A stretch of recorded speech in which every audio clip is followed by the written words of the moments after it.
to establish a kinder, gentler capitalist republic, or is it a socialist revolution? That, of course, determined the character of the war and the Civil War. Because Civil War, above all, ultimately, is an extension of the class war. It's open war between the classes. Now, a popular front, by definition, cannot wage a war against capitalism. How can a government that includes capitalists fight capitalism? Now, fascism, and because, as was explained, these folks were more afraid of the armed workers, ultimately, than they were of the fascist reaction. Now, fascism is a form of bourgeois reaction. Fascism is a form of rotting, decrepit capitalism. So how can you fight against capitalism with more capitalism? The point is that in order to fight against fascism, what was required were the methods of the working class. And what are these methods? Now, these are strikes, these are factory occupations and workers' control, the formation of workers' militias, and ultimately the formation of councils, of democratically elected committees, whether you call them Soviets, which is the Russian word for them, or juntas, which is a word that was thrown about, or whether they're factory committees that are then expanded to include other layers of the population, not just trade unionists, but the peasants and and the other oppressed layers of society. Forming these, that's the ultimate tool of struggle for the working class against fascism. And ultimately, again, since this is a civil war is a social war, it's a class war, the main method for carrying out a civil war is to fight for the social transformation. In other words, not just we have to militarily defeat Franco, but in order to militarily defeat him, we have to defeat the economic base on which he rests, which is capitalism. In other words, the land needs to go to the peasants, the factories need to go to the workers, the oppressed nationalities need to be given the right to self-determination. Same goes for Morocco at that time. And there's, that was a really important aspect of all of this. But the bourgeois, the capitalist republic, did not want to do these things. And so they didn't do it. But as Trotsky explained, the peasant will not defend the landlord's land. The worker will not defend the boss's factory. They'll defend their land, their collectivized land. They'll defend their factory, but they're not going to defend, the old property relations. They're not going to sacrifice so much in order to go back to the same status quo as before. Now, instinctively, the masses tried to carry out this program. There were these massive, takeovers of landlord's land and collectivization. They were even more advanced, as was said, than in the Russian Revolution in 1917, in the beginning stages, where they collectivized the land, where factories were taken over and run under workers' control. But at every stage, they were stopped by the leadership of their organizations, whether it's the leaders of the CNT, the leaders of the POUM, and of course the leaders in the Socialist Party, the Communist Party, and so on. So what was lacking in order to bring all this together, to bring all that instinctive striving of the masses to transform their lives, was a revolutionary party, like I said before, armed with a scientific worked out program and with a clear understanding of what class interests were involved in this struggle and what had to be done decisively in that situation. Now, ultimately, as was explained, the Stalinists ended up getting control. The revolution in Spain was a threat, ultimately, to the bureaucracy in the Soviet Union. They wanted to make deals with the English and the French in order to come to some kind of agreement against Hitler at this time. This was before the Hitler-Stalin Pact. They wanted to assure the Western powers that they weren't trying to make a world revolution. They cut all these deals, and they ultimately became the biggest defenders of private property and ultimately the biggest stranglers of the revolution as part of that popular front. So above all, the failure then was the failure of the workers' leadership.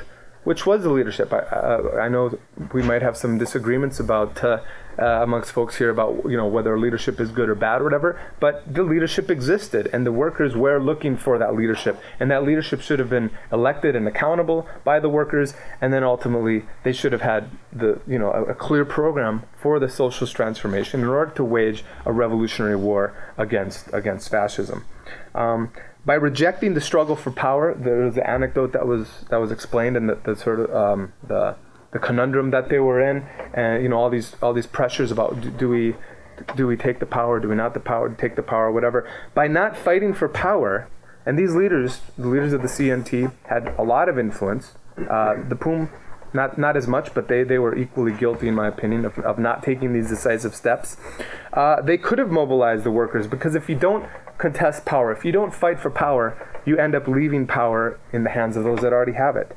If you don't expand the struggle, not just to your front, the POUM and the CNT sort of looked out for their battlefront, their sort of workers, their union, their this. I mean, they all kind of isolated themselves from the broader masses. Like they said, many other workers were in other unions. Many other workers, the workers in the fascist-occupied territories, they needed to know that what they were fighting for, that they should rise up against the fascists in their lands, was because they were going to get the land, they were going to get the factories. Why should they fight against Franco if the Republic wasn't going to give them much else? And that was one of the things that the fascists would yell across, or even just the conscript troops would yell at the POUM or the anarchist troops. They'd say, well, what has the Republic done for you? During the days that the workers had basically risen up in May of 1937, when they had, as Kieran said, power in their hands, they controlled the factories, they controlled the land and everything, they had the barricades, they had the arms, who was gonna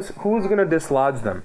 The only people that could have possibly dislodged them were their own leaders. And when they said, hey, can we all get along, everybody go back to work, that was basically the last big missed opportunity in that process. Finally, well, I got a few things here. I just wanted to say just a couple. Do you have a few minutes? Sure, a couple minutes. Just a little bit about the POUM in particular, since we've talked about some other groups. A lot of people call them the Trotskyists, but I wouldn't call them necessarily the Trotskyists. There were Trotskyists in the POUM, but the POUM was actually the fusion of two different groups that existed in Spain, at least since the early 1930s. The communist left of Spain, which was sort of part of Trotsky's left opposition internationally, and then the workers and peasants bloc, which was actually part of the right opposition against Stalin, around people like Bukharin, for those of you that know all these names and words.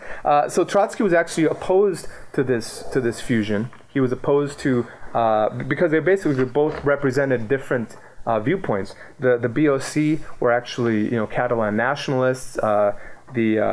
The ICE, the people under Nin, they had rejected, like I said earlier, they had rejected orienting to the Socialist Party in principle, and yet they were willing to fuse with this other group, which had much more important disagreements and without having a real mass base.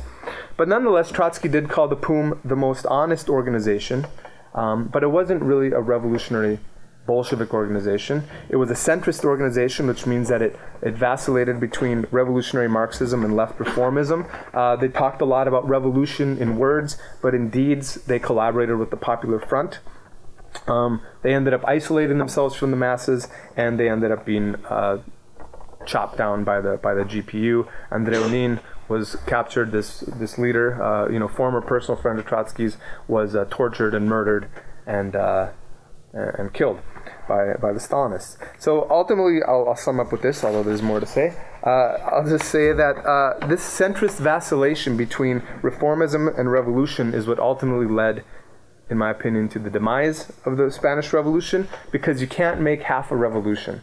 Just like you can't cross the road halfway. If you cross the road halfway, eventually you're going to get hit by an oncoming truck. And by not taking the revolution to its conclusion, by not disbanding the old capitalist state and building from below a workers' state and actually implementing workers' control and converting the civilian factories to arms factories in the Republican areas, which would have at that point then, if they'd gone through with this, would have been controlled by the working class. They could have had the arms. They wouldn't have had to rely on arms from the Soviet Union. They did have the potential, in my opinion, had they waged a revolutionary war to defeat fascism, and history would have been very different, as was mentioned already. So I guess I'll leave it at that for now. Thank you.